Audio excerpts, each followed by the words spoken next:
Hi guys, I'm Cecilia, founder of S2S Fitness Bali.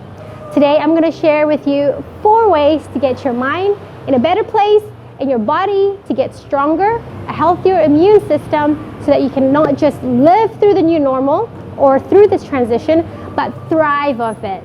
Tip number 1, move your body. Exercise, exercise, exercise. From the mental side of things, you can easily fend off crappy mood, low self-esteem, and even the negative mindset about what's going on today. In the physiological side, you literally can fight off illnesses by exercising and eating right. How does exercise affect your immunity system? Well, there are 2 ways that it does it or helps your body. Number 1, what it does, it helps your body produce an efficient and sufficient amount of white blood cell to kill off bad bacteria and viruses in your body. Number 2, it also improves your blood circulation. Therefore, it helps your body to circulate the white blood cells all over your system to make sure that these bad boys can help find the viruses and bacteria and kill it for you. Here's a fun analogy. Think of your white blood cells as your own little but mighty army. Now, if you think about it, all armies around the world require so much resources to train them, to equip them, and to mobilize to defend a country. It's the same with your body. When you eat right and when you train, exercise, or even just move your body on a regular basis, what you're essentially doing is you're investing in your little army so that they can be trained, they can be mobilized all around your body, and they can do what they're good at. Your white blood cells is trained to search and destroy your enemy. In this case, it's viruses and bacteria, and even to help you heal when you're injured. So it's very important that you look after these little cells in your body, because it really does help give you the fighting chance against any bad illnesses and light illnesses. Now, moving on to the next question, which exercise is best for you?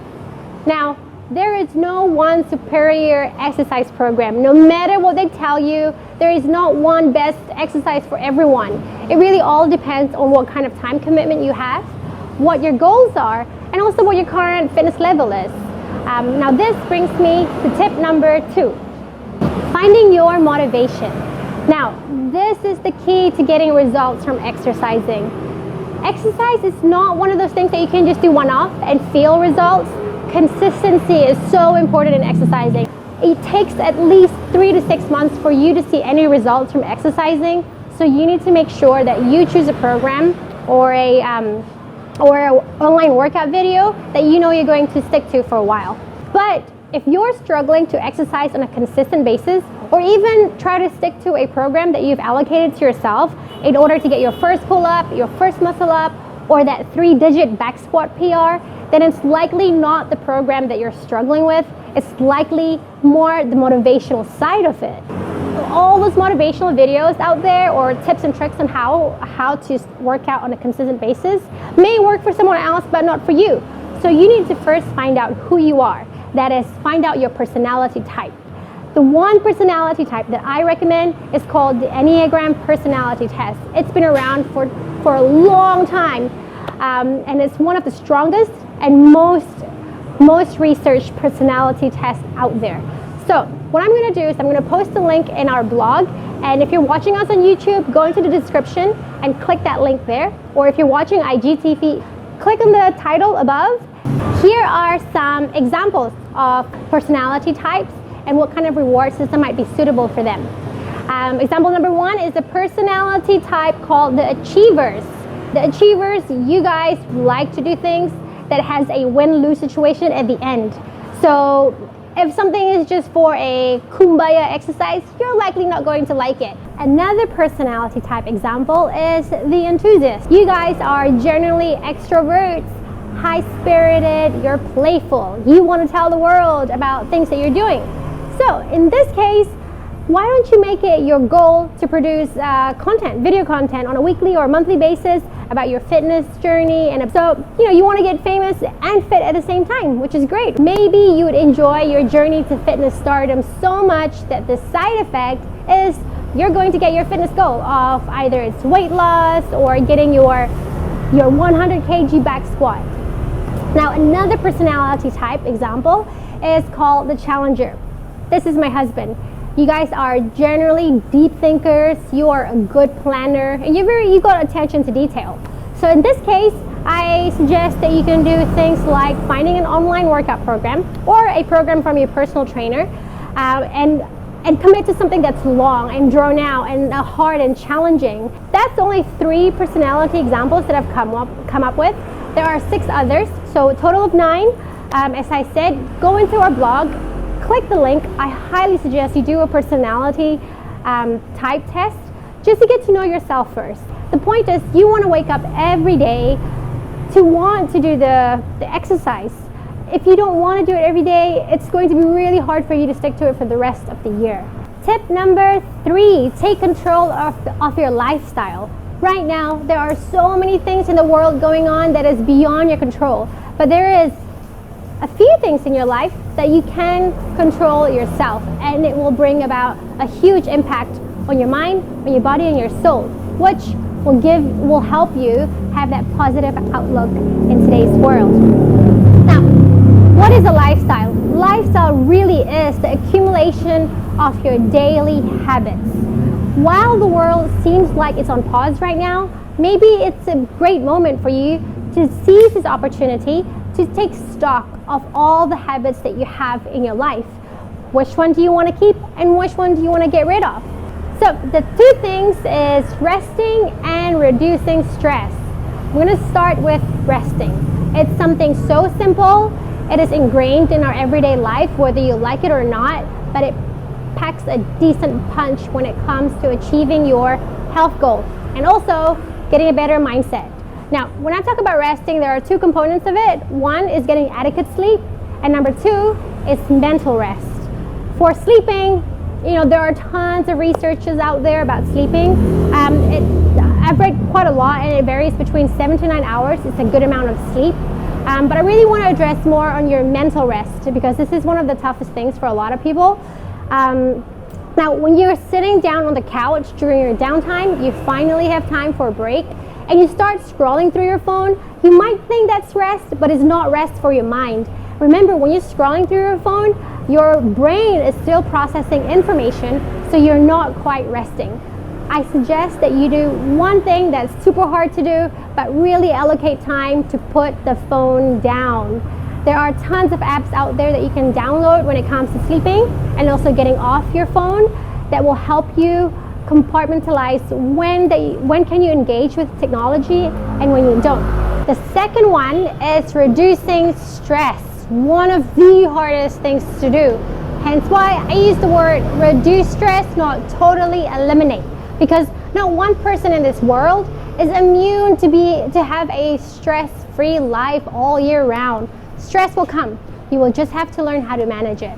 So you need to think about, how do you keep your body from being so tense and your mind running a million miles an hour? Maybe you like to meditate. Maybe you like to spend time in prayer. Maybe you like to go for a walk. Or some people like to go for yoga or running as their way to meditate their mind. Last tip number 4, eat healthy and drink enough water. You've probably heard this one time and time again, because guess what? It is effective. Eating healthy is not just good for a good physique, general health, and lifting up your mood, but at this time it is so important to fight off getting ill from the COVID-19 virus. We all want to make sure we're in our top shape through this pandemic. Here are some things that I'm going to impart with you in regards to nutrition. Number 1, eat adequate protein from wholesome sources in order to fend off illnesses. Our resistance to virus is mostly in our muscles, so it's very important for you to eat protein to maintain your muscle mass or even increase your muscle mass. To do so, you just need to consume more protein in order for your body to create the antibodies and the enzymes it needs to help you fight off viruses and get you off the sick train. The second food group that I want to talk to you about is called flavonoids.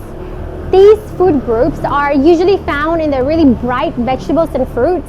Also, some of the yummy ones like red wine, your tea, your coffee, your cacao, grapes, red and blueberries. These flavonoids are so good to help your body fight off toxins, and also it helps in the antiviral production. Number 3, vitamins C and D. Very classic vitamin that I'm sure your parents or your grandparents have lectured you on, has some weight to it. At this day and age, through this pandemic, it's so important that you consume enough of these vitamins. I would prefer you consume this through your food consumption, not supplements. Food consumption has a better effect in releasing nutrients in your body versus supplements. But if you know that you're not getting enough of these vitamins, then do take supplements. The last one is watching your water intake. I can't highlight enough how important this is. You need to at least consume 2 liters a day, and if you're training or living in a tropical place like Bali, it's very important that you up your intake even more. Having adequate water intake will help you avoid brain fog, it'll help you feeling lethargic, and more importantly, it's going to avoid your mucous membrane to dry out, which is usually the ideal place for a virus to thrive. Water intake is one of the most basic nutrition tip, but yet neglected by so many people. That is all, guys. To wrap it up, these are the 4 things that you need to master at this time to get a positive outlook in life and to get a healthier immune system. 4 very simple and basic tips for you to do, but I know it's very challenging. We all have our ups and we all have our downs, but try to keep it consistent as much as possible. You've probably heard these 4 tips everywhere, but let this video be a reminder for you to do it, and it will serve you to have a positive outlook in life in what we're going to call the new normal way of living. And from all of us here at S2S, we hope you stay safe, stay healthy, and more importantly, stay hopeful, guys. See you later.